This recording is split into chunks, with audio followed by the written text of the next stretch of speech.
स्नेहदा स्पन्दन स्नेहदा स्पन्दन।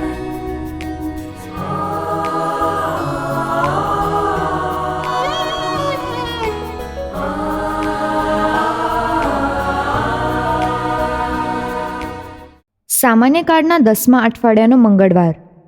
આજના શુભ સંદેશમાં ઈસુ આપણને લૂણ કહે છે, દીવા કહે છે, ડુંગર પર વસેલું શહેર કહે છે.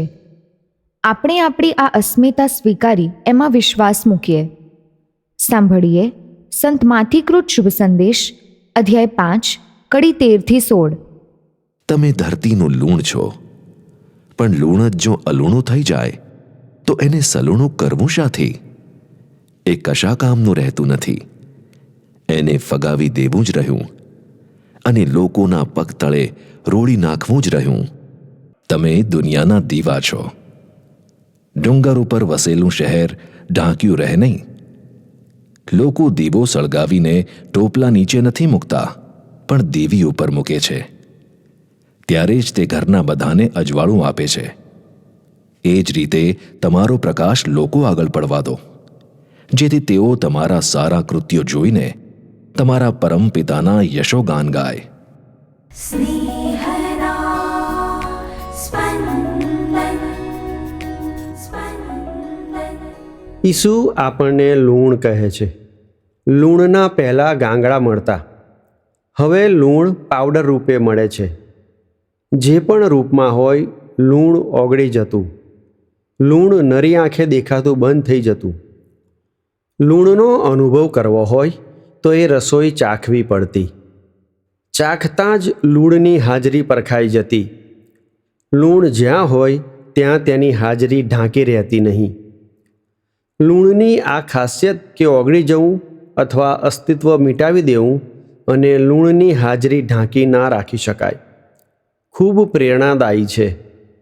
આપણે આપણા જીવનમાં અસ્તિત્વ મિટાવી દેવાની અને તફાવત સર્જવાની લાક્ષણિકતા આપણા જીવનમાં ઉતારીએ, એ માટે ઈસુ આપણને લૂણ કહે છે.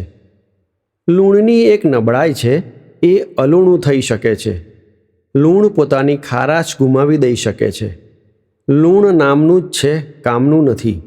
આ અલૂણું લૂણ સલૂણું કરી શકાય નહીં. એ અલૂણું લૂણ ફેંકી દેવું જ પડે. એ બીજા કશા કામમાં ના આવે. મને પ્રભુએ જે કામ માટે તૈયાર કર્યો છે એ કામ કરવાની મારી આવડત ચાલી જાય તો હું નકામો થઈ જાઉં છું. માટે જ આપણે નમ્રપણે સોંપેલું કામ કરતા રહેવું જોઈએ. આપણે દીવા છીએ. દીવો સળગતો હોય તો અંધારી રાતમાં કામનો, ન સળગતો અથવા બુઝાઈ ગયેલો દીવો નકામો. સળગતા દીવાને યથાસ્થાને ગોઠવવામાં ન આવે તો પણ નકામો. સળગતો દીવો વાસણ તણે ઢાંકી દેવાથી દીવો સળગતો હોવા છતાં કશા કામનો નથી. દીવો આવે કે અંધકાર ભાગે. આ છે પ્રકાશની હાજરી. પ્રકાશની હાજરી છૂપી ના રહી શકે. આપણે એવા જ બનવાનું છે કે જ્યાં હોઈએ ત્યાં આપણી હાજરી ઢાંકી ના રહે. આ દેખાડો કરવાની વાત નથી, આ ગુણધર્મની વાત. ખૂણામાં રાખેલી સળગતી ધૂપસળી આખા ખંડને ખુશ્બુથી ભરી દે છે. દીવો પોતાની તળે જ અંધકાર દૂર કરી શકતો નથી.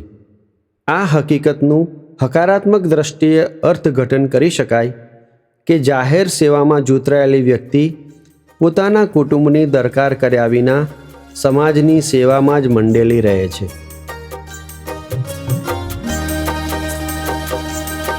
मारी ज्योति प्रभु जी मारी मुक्ति,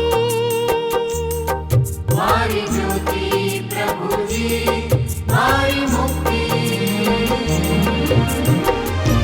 क्याथी मुझने ते डर हवे लागे, मारी ज्योति प्रभु जी मारी मुक्ति।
પ્રભુજી મારી મુક્તિ મારી જ્યોતિ પ્રભુજી મારી મુક્તિ મારી જ્યોતિ પ્રભુજી મારી મુક્તિ મારી જ્યોતિ પ્રભુજી